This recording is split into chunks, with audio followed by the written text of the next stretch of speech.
We just got home from our, today was my treatment day. So, yeah. And I'm going to try to do more than just look at myself on this little square box. So our roles are, I'm the real talky, like, animated one, and he's the real not animated. We like it that way. Yeah. That's the way we operate. And the YouTube always wants to pick, like, real janky photos. It does. It doesn't let me pick the cover photo because I do everything from my phone, because we live way out in the boonies and we don't have the internet at our house. Everything we do is based off of our phones. Even everyone here that lives on the property, like computers and everything, like everything's based off our phone internet. So we don't have internet, can't get Wi-Fi, not gonna get Wi-Fi. And every year we call them and they send someone out and they're like, check it out. No, we can't do it. So anyways, yeah, it picks we have a really thing where bad we photos. could put like 150 foot pole in our yard. Yeah. To try to get a line of sight to the nearest tower, and the nearest tower is several miles away, and like just, you know. So it's really, we got home and it's really, so the results of the CT scan was good. Stable. My doctor said she's going to call it stable. And so there were some things on it. The tumor hasn't grown. It has something going on, and she thought it might be inflammation from the immunotherapy is going to cause like inflammation in the body and joints and stuff, because it's like making your immune system kick into gear. So and I definitely feel that, like if I fall asleep like this or something, like she's starting to act I can like me. Yeah, I can have a hard time like opening my hand and moving my wrists and stuff like that. Like I feel the stiffness and stuff in my joints and everything. And so, but we got home, and even though it's like happy, there's this like undergirded like sadness, just that it's not gone. So it's not gone, which I mean, and the scan reports, I mean, they got all kinds of crazy words in there that are, you know, kind of a little intimidating. Right. Like, I mean, she says it's stable, like nothing has grown, it hasn't spread, but there's like soft tissue infiltration around the arteries, which, you know, could be a lot of things. Could be inflammation from the immunotherapy, could be scar tissuing from the radiation. So it's not cancer. And the doctor, she was so positive. She was like really like content with the report, and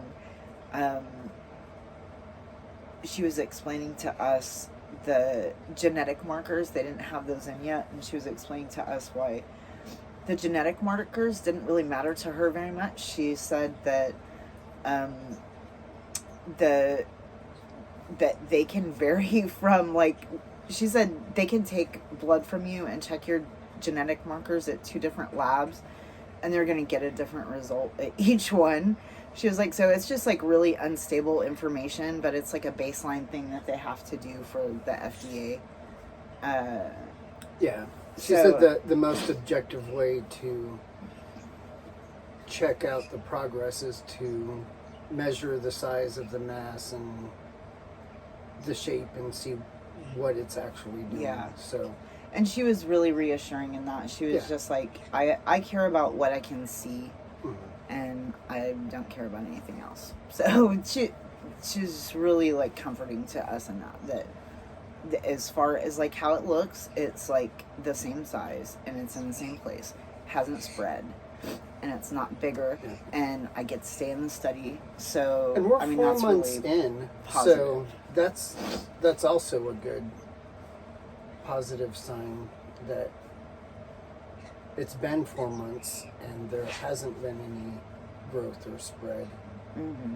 So, one of the saddest things I think I've seen at the cancer center has been a day when this young man, he was maybe like a little bit younger than me. He looked like he was in his 30s maybe, and he was getting taken off the study because his cancer was worse. You remember that? Yeah. And so it's like, it's just always underlying that, like, you know, we'll have these checks like every few months, and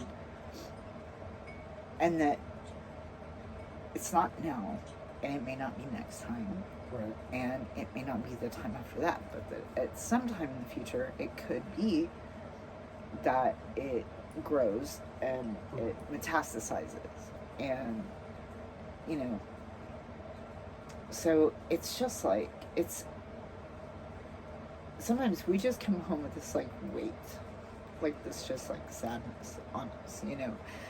It usually takes us like a day to, like, not even a day, like a few hours the day of, to like kind of like. And that's not every week that you do treatment. It's no, just no, it's when we do diagnoses. scans and stuff. Right. No, it has changed. Like, I was so thankful while we were in San Antonio. I was talking to Tamra about, it has changed where, like, I don't think about the cancer. I don't think very much about it. I don't worry about it anymore. We're not sitting in the house just thinking about not you dying. dwelling on it. We don't talk about it very much. Yeah. Like, we're just out living. Yeah, we're just like enjoying life and trying to have fun and just like making plans and making like good memories. And we're just having like a happy time. One thing, like, you know, we've been fishing a ton, like everybody's seen that and commented on it, but so we've been eating, like, in that respect, like eating really great, because we've been eating fresh fish, like caught food that day. Food from the garden. Almost. All the kids have their homeschool projects going on, so they're bringing us potatoes, zucchinis. Oh yeah, the potatoes were so awesome. Yeah, so I mean, like, in that respect, like, we're eating really good, and yeah, things are really, really good. It just takes time. And we're getting to do stuff with the kids and the grandkids. To process through this stuff. When we get new information, it always seems like new information, no matter, like, whether it's good or bad, it's always hard. Like, it's just hard. You have to file it away and just, like, work through it. And overall, I mean, it's okay. It's not even bad information. It's just, like, it's emotional. Well, I'm emotional. Like, it's, you know, the whole entire, like, cancer journey is very emotional for me. But I don't spend a lot of time, like, thinking about it anymore. Right. I don't dwell on it. And I'm not afraid anymore. So before I did have, like, great anxiety, like, having CT scans and stuff, like, as the day came up, like, I was really, really, really, like, worrying about them, and I haven't had that anymore. But I had a panic attack in the doctor's office yesterday, you know, just over whether or not I'm getting an IV. Not even that, of drawing blood, like, you know, so. But you did get good news today about your pain doctor. I did. My oncologist, like, God bless her, I'm so thankful for how compassionate and how kind she is. I had explained to them all the reasons, you know, why I didn't want to be on pain management. And how it's not the doctor. It's not the doctor or his staff or wonderful, his practice, and I definitely hope to get to use him every time in the future I need to have a nerve block or something like that. But she said yes, my doctor oncologist said she'll handle the pain as long as how did she say? She said we will use him as needed. Mm-hmm. So in other words, if things for get the crazy, nerve blocks, right. or it gets crazy where I have to be on like 300 micrograms an hour of fentanyl or something. But he can't even do a morphine pump, so that you'd be sent out to somebody else for that. Oh yes, Lord, I hope that never happens. Oh, I do not want that to happen. But Yeah. So I just got a lot of like good news today, and for now, the best part is that I get to stay in the study For another 2 months? The study, I do believe that the immunotherapy is holding the Cancer back. Our the previous oncologist that did my chemotherapy and sent me for radiation. He was really, I was certain just from the pattern of seeing what he sees in other patients and with this kind of cancer. He was real sad. He was very sad. He was heartbroken. Yeah. The last day that I was in there and that the cancer was still there and that my pain came back. He was heartbroken. He was very certain that it was going to spread pretty quickly. Yeah. And he sent me, to this doctor just as like last ditch effort to try to help me, to give me some life, and praise God, like it's been good. It's been good, and so I'm really like thankful to be able to stay on the study. And the nerve block is still working, so the nerve block is working absolutely miraculously good. Like the nerve block is so wonderful. And then I have like 3 days a week maybe that I have to take breakthrough pain medication, meaning I'll have to take a pain pill in addition to I'm on a low dose of the fentanyl. I'm at 37.5 micrograms and staying there. Low dose compared to what I was. Lower dose. Much lower than what I was. And but you're only taking like one pill. Right, it would be one pill, sometimes in the morning, sometimes in the evening. On a few days, I've had to do morning and evening, but it's only one pill at a time.